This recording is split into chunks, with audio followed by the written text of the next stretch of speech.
is Faith Mwangi Powell. She is the Global Director of the Girls' Generation. Thank you so much for joining us. Thank you so much. You've been watching that story with me here, and I'd like to hear your thoughts on that. At least we're having some elderly men from, the community, like Maasai community, talking against this. Are you excited about this move? Thank you so much for having me here. Right. I think this is excellent. I think one of the challenges of adding FGM is a cycle of silence, that people are not talking about it. And for so long, it has been women who have been spearheading this campaign to add FGM. Right. And for me, I believe, and we as the girl generation believe, that adding FGM is a responsibility for everyone. So seeing men coming out and talking about adding FGM in their own communities, they may disagree, but I think that is the purpose of dialogue. You dialogue with the communities, they understand why is it important to add FGM, what are some of the effects for FGM for women. And for me, that dialogue excites me because it gives an opportunity for us to speak. And it's different, like you mentioned, it's not been a conversation that especially elders in different communities have been having. These conversations maybe showcase it's a great start to ending this scourge. For the girl generation, we are working in 10 African countries, and I want to say that Kenya is actually leading in terms of the campaign, so Kenya really needs to be very proud of the work which has happened, and many, many pockets. In fact, the most exciting community which is coming out to speak against FGM is the boys, the young men. Wow. They are coming up and saying, I'm okay to marry a woman who is not gone through FGM. And I think for me, and my colleague there, Mary, talked about on the clip we just showed, talked about young men speaking out. And the moment young people say no to FGM, we can indeed add FGM in one generation. Do you think it's a matter of do you think it's a matter of changing the conversation and changing the tact? Like she said in that clip, when men now start talking against it and saying that I am okay to marry a girl who has not gone under the cut, it's going to make the process even faster. Exactly. And I think it's also very good to put it in content. As I said, we are working in 10 African countries, and in some countries it's about religion. Some countries it's about marriage. Some countries it's about being clean. So it's very important to understand every community, what is driving this practice.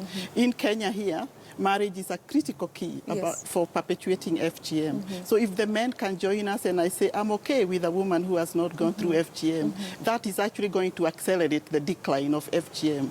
In other countries, if religious elders come together and say, we do not support FGM, that is going to accelerate adding FGM. So it's making sure we understand the context through which FGM is happening and addressing those issues, but with dialogue. I always say, let's talk to the communities. Let's not talk at them. Let's talk with them and see who are the drivers of FGM in their communities and how can we influence them so that we add FGM. What has been the main challenge of this fight against FGM so far? What is it that has stifled, finishing this scourge to the very end? I think for me, I look at it in two ways. I think when somebody comes and tells you stop and they don't understand why you want me to stop, people kind of resist. And I think that aspect of dialogue and finding out why is this thing so important. And again, sorry to keep referring to the girl generation, we are doing social change communication. And social change communication is where you go to the grassroots, you understand what are the drivers of adding FGM, and you talk to the communities and they give you the solutions through which we can add FGM. I think for so long, campaigners have kind of maybe worked independently with the communities. So how do we integrate the communities so that together we are talking, we are discussing, we are agreeing solutions together and lasting solutions so that when I walk away and I go back to where I came from, those solutions are sustainable. But it is happening. If we saw the clip there that Kenya now, we are 21%.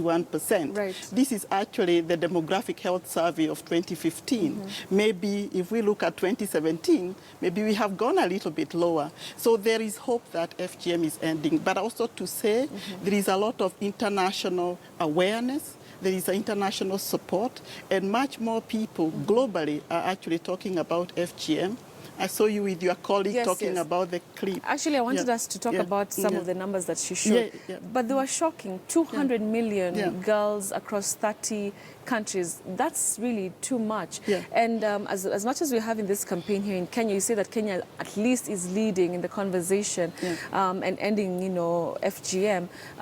Which other countries really are also, trying to end this scourge here in Africa? Because, I mean, apart from Africa, Middle East, there are other countries where this is really practiced. In Africa, there are about 29 countries who are affected by FGM by different levels. In my program, we are working in 10 of those. We are working in Kenya, in Sudan, in Somaliland. In fact, I just came back from Somaliland, in Nigeria, in the Gambia, in Ethiopia, in Egypt. So there are many countries affected, but we are really looking at the high prevalence countries. If you look at countries like Uganda, it's maybe 1%. Tanzania is 2%. The countries of the South Africa, there isn't much FGM, but of course we are all moving. We are very mobile communities, so we may say that there is no FGM in South Africa, but you find maybe there are Kenyan in South Africa who want to practice it. So that is why it's very important that when we look at those high prevalence countries, we do not forget migration. In the diaspora, in the UK, we talk about 3 million girls at risk every year. That's a huge number. So it's because of the people moving into the UK. In the US, we had a girls summit in the US looking at how can we work with the diaspora. So because of the way we move, it's a very serious issue. But I also like that research has come in to really show the true numbers. Because this is a very issue where it's silent.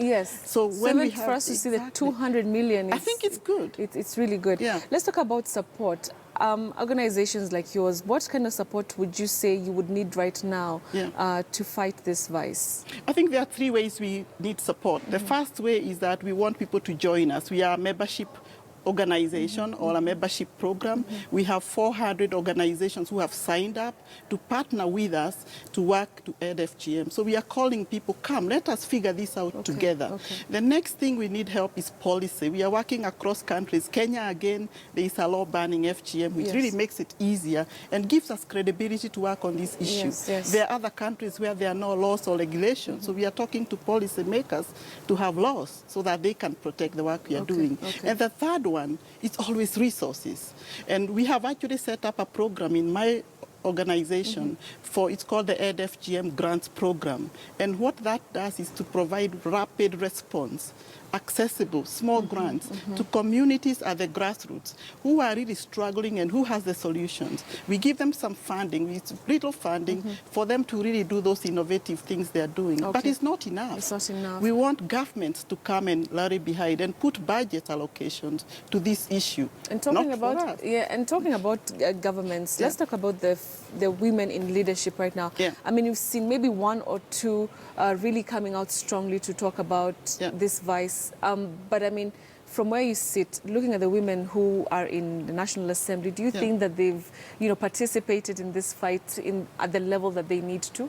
I think in Kenya, again, we have great leadership from Honorable Jebi Kilimo. She has been the chair of the Anti-FGM Board. In fact, I say she's my mentor and my sister, and she has been really fearless. But she's been there for such a long time. I mean, we expect that we have more and more women coming up. And what is coming up now with the counties, the governors' wives, they are coming together and saying, how can we be involved? They are coming out. I think now we have structures in place where people have opportunities to speak, because I know that even if you want to speak about an issue, but you don't have a platform through which to speak, then it becomes difficult. So really giving those women the platform to speak. The parliament, they have a big caucus looking at FGM. So there's a lot of work going on here, but we need more.